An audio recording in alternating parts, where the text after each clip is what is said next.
రండి ఫ్రెండ్స్, మా ఇంట్లో స్పెషల్ ఏందో చూద్దరు. వేడి వేడి రైసు పొగలు గమ్ముతుంది, క్యారెట్ తాలింపు, వంకాయ చట్నీ, వడలు.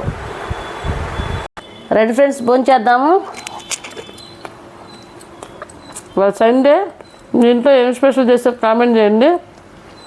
నవరాత్రి 9 రోజులు మేమైతే నాన్ వెజ్ తినము.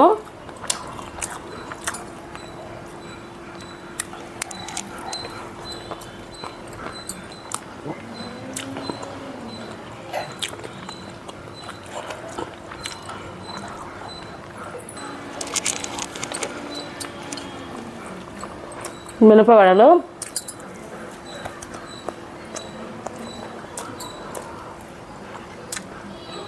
నా వీడియో నచ్చితే ప్రతి ఒక్కరు లైక్ చేయండి ఫ్రెండ్స్. Okay, bye.